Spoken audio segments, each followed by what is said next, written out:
Andrew. How's it going, everyone? Yeah, I'm Sean from Sigma Prime. For the past year and a half, we've been working on a block builder, Bombora, and as of this morning, it's live. Oh, wow, thanks. Throughout this process, we've been thinking a lot about upcoming protocol changes and how they impact the role of the block builder. So today we're going to talk about ZK. Okay, so you might have heard, but real-time proving is here. Real-time proving is defined by the EF as being able to generate a proof of a mainnet block in under 10 seconds. And where that 10 seconds comes from is the slot time is 12 seconds, and it takes about 2 seconds to propagate a block around the world in like a relatively bad case. That's kind of like a tail case. So 10 seconds gives you a decent amount of time to prove every slot. And this is cool because it enables you to optionally verify Ethereum blocks via ZK proofs as opposed to re-executing the block. And that's appealing because all of a sudden we can scale execution without requiring testers to actually do all the re-execution. But the block builder says to do this work. So that's kind of what we're going to talk about. Okay. So yeah, Justin Drake, real-time proving is here. This is an ETH proofs chart that shows the percentage of blocks that are being proved in under 10 seconds by a few different ZK VM teams that are submitting benchmarks.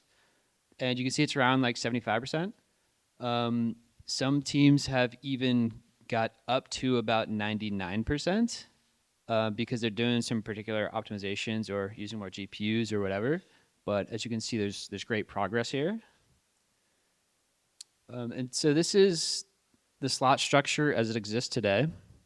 You can see we've got about 4 seconds until the attestation deadline, and that gives you time for block propagation, which again, like about 2 seconds, and then also execution, which is like maybe a second.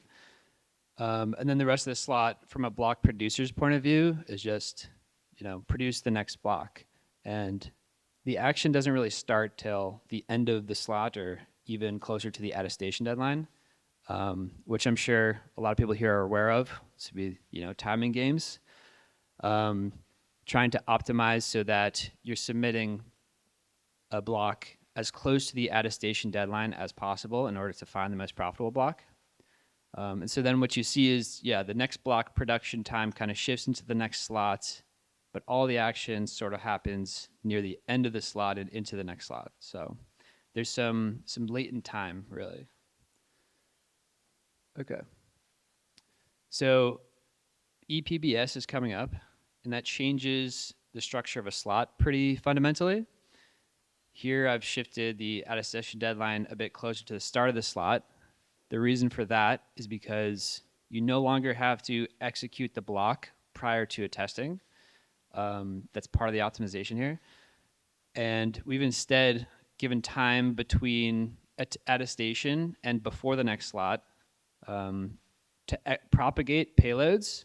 And then at this 9-second mark, validators, they check that they saw the payload. So this is the payload timeliness check. And after that, or as soon as you receive the payload, is when you can actually execute it. Okay, so what does this look like with ZK proofs? So ZK proofs actually fit in really nicely in this time period in the middle of the slot, because the output of the auction held by the relay is a set of transactions, or at least a transaction route. So what you can do is you can put that in the header, you can pass that around, and it's a small message, so it'll be passed around quickly, and people can attest on it. And then you can start your zero knowledge proving, and you have a full 6 seconds in this model. You can like tweak the numbers to actually generate the proof and propagate the proof. Okay. Then who actually makes the proofs? This is kind of an outstanding question on some level. From my perspective, I think block builders seem most likely just because they're already very involved in the building process, and you can do things during the build process like caching parts of the execution witness to like maybe even reduce the eventual prover work. Or another option is prover networks. So this would be like you send proof work to an external party, and the external party is just connecting a bunch of people with GPUs, and they'll make a proof for you for some fee.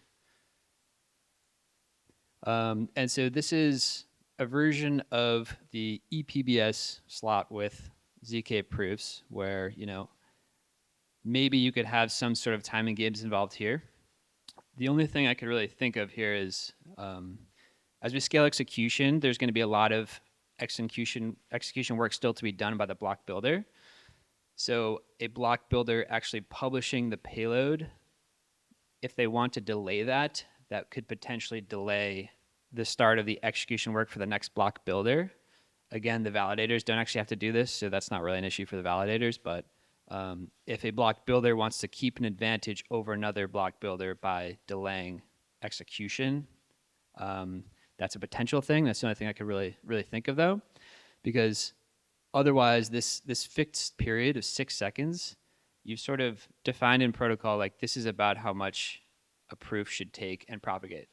Yeah, and so and part of this is, let's say hypothetically, proving times go down to like on average 4 seconds, but a really good prover might be optimized for 2 seconds.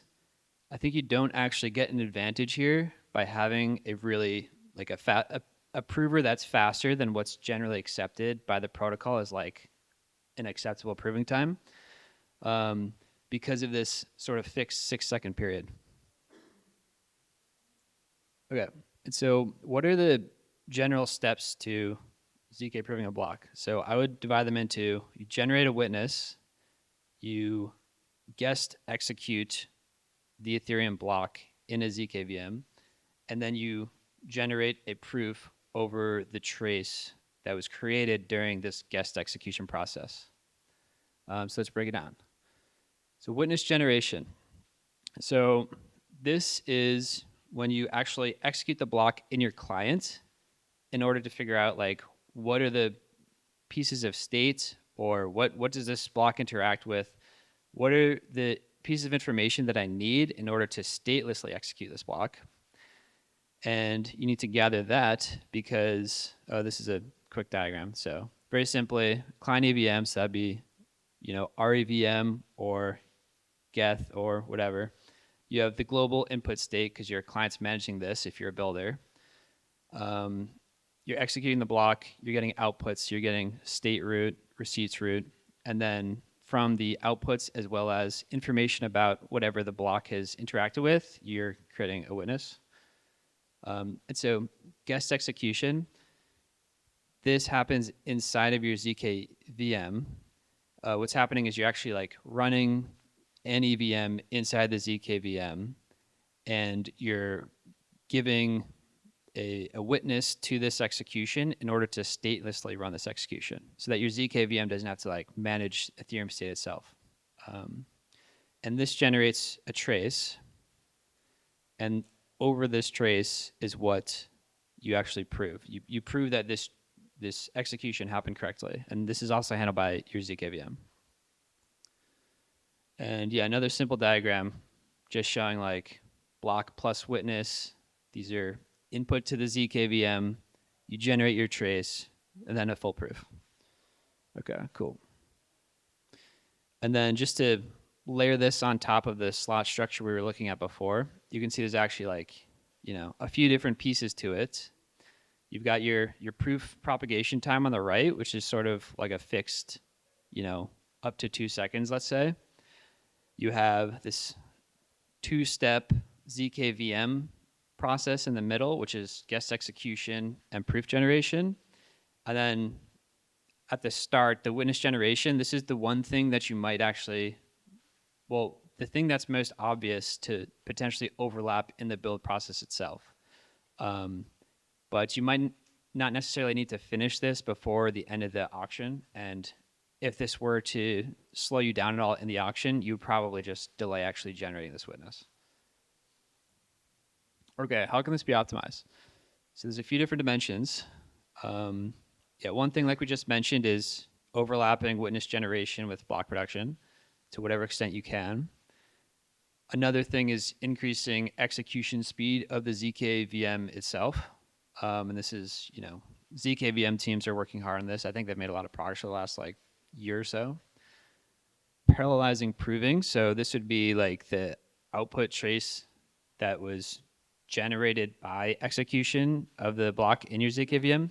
You can split up this work and have like a lot of different provers do this at once. So this is something that like having a prover network with a lot of provers, like maybe that's an advantage it has.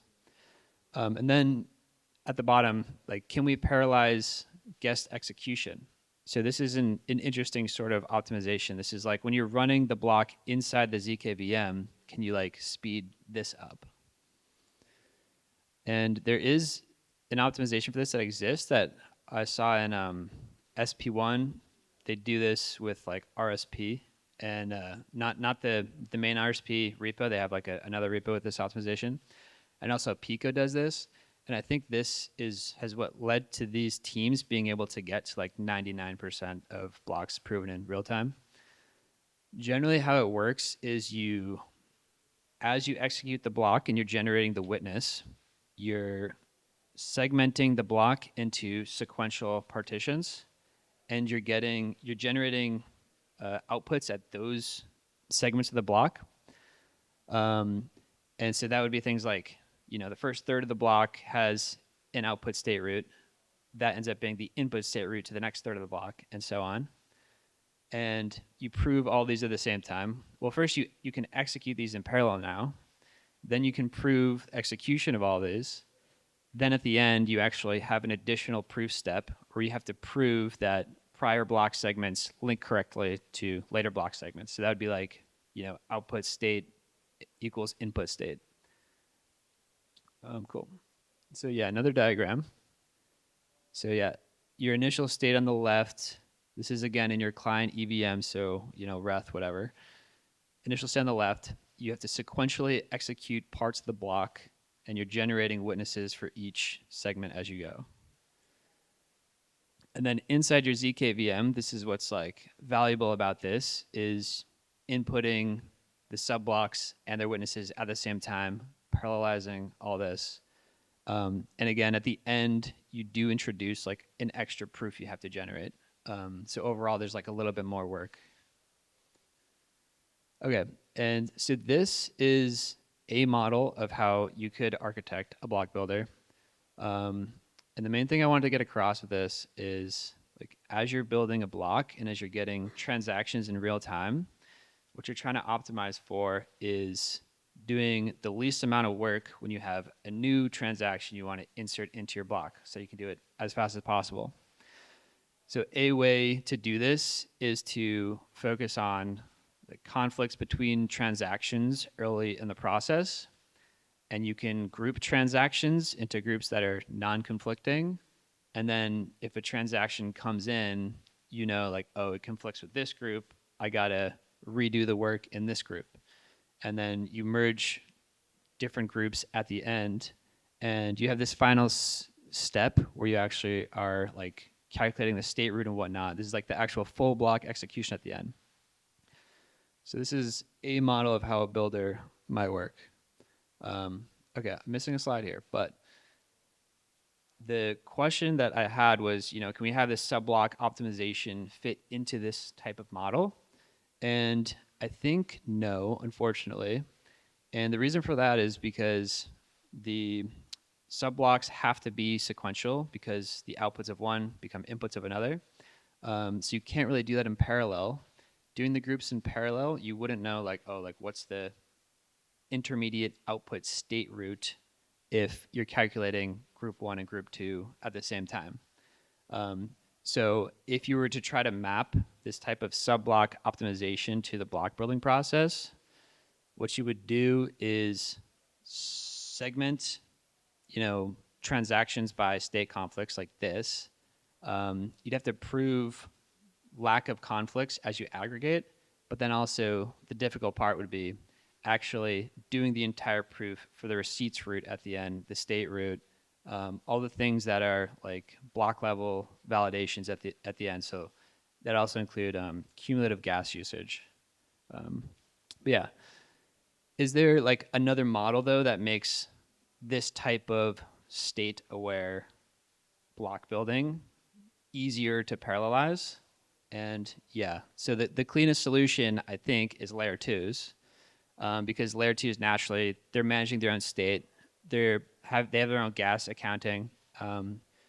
So you can fit this zk parallelization model into layer two world by saying like you've got different people just block building with zk proofs on different L2s, and then the layer one block builder is really just like doing the aggregate proof. It's like the zk composability layer. That's all it is.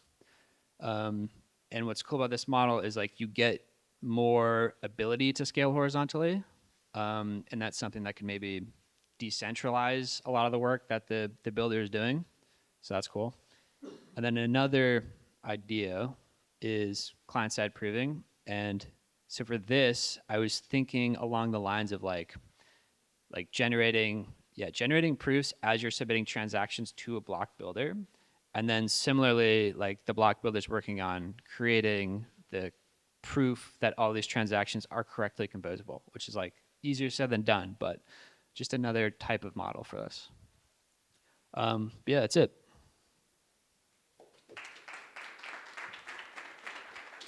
Thank you. All right, do we have any questions? I have a question about the timeline under EPBS. Okay. You currently have from attestation to timeliness like 6 seconds to reveal and propagate the block. As a builder, do I need to see enough attestations to feel safe to reveal? Like, is there like a period of time before I'm like, now I feel safe to reveal it? Yeah, I think so. Yeah. You could just wait for 51% of votes. You could also just probably like extrapolate based on what you start seeing on the network. I think that's something people probably will end up doing. Yeah. Right, so maybe from 6 seconds to 9 seconds is more realistic for the reveal. Oh yeah, that's true. So you wait and listen for a bit, and then the reveal happens later in the that middle segment. Yeah, that seems like that might happen.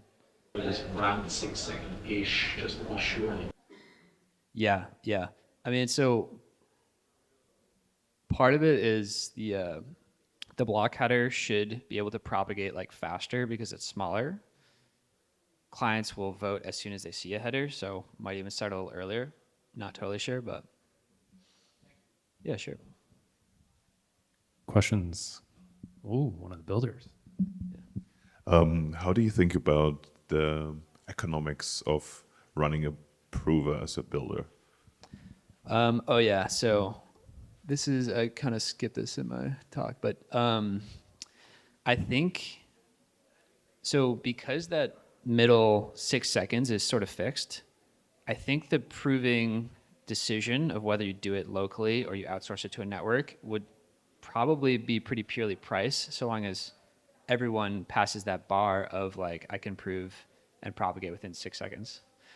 So I would think it would just, if you're a builder, you're thinking, is it cheaper for me to pay the succinct network $1 every block or run 16 GPUs all the time? So yeah. Nice. So Quintus, yes.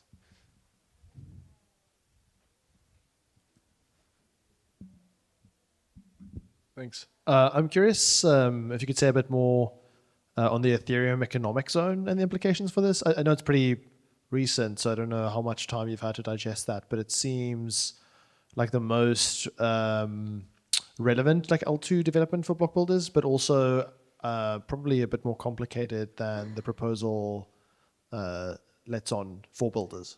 Yeah. So I haven't looked super deeply into it, but yeah, I was thinking that fits pretty well into this idea that like maybe you can get horizontal scale via different block builders proving in parallel.